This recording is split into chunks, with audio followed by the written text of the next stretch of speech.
মধ্যপ্রাচ্যের রণক্ষেত্রের এখন বারুদের গন্ধ। চারিদিকে শুধু একটাই প্রশ্ন, ইরান কি সরাসরি যুদ্ধে জড়াচ্ছে?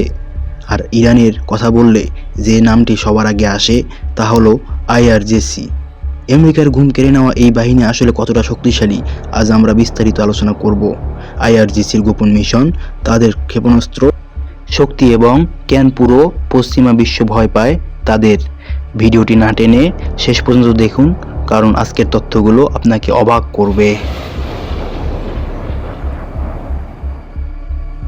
অনেকেই মনে করেন আইআরজিসি সাধারণ কোনো সেনাবাহিনী, কিন্তু না।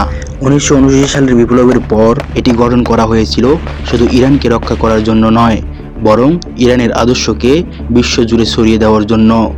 বর্তমানে এদের সংখ্যা প্রায় 1,90,000-এরও বেশি।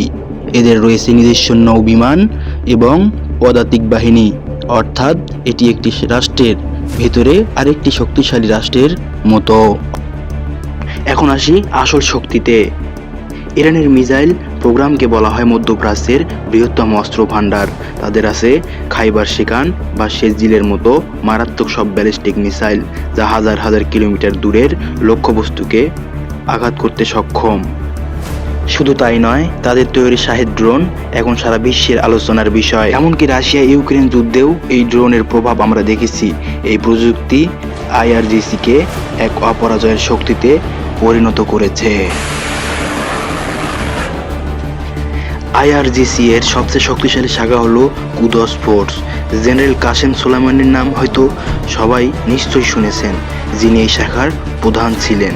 সিরিয়া, লেবানন থেকে শুরু করে ইয়েমেন পর্যন্ত এই কুদস ফোর্স তাদের মিত্রদের মাধ্যমে এক বিশাল নেটওয়ার্ক তৈরি করেছে, যার ফলে আমেরিকা বা ইসরায়েল কোনো পদক্ষেপ নেওয়ার আগে 10 বার ভাবতে বাধ্য হয়।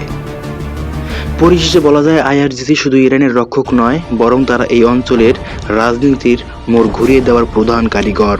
আপনাদের কি মনে হয়, আইআরজিসি কি আসলেই আমেরিকার প্রধান বাধা, নাকি সামনে বড় কোনো যুদ্ধের অপেক্ষা করছে? আপনাদের মূল্যবান মতামত কমেন্টে অবশ্যই জানাবেন। ভিডিওটি ভালো লাগলে শেয়ার করুন এবং চ্যানেলটি সাবস্ক্রাইব করে আমাদের সাথেই থাকুন। আল্লাহ হাফেজ।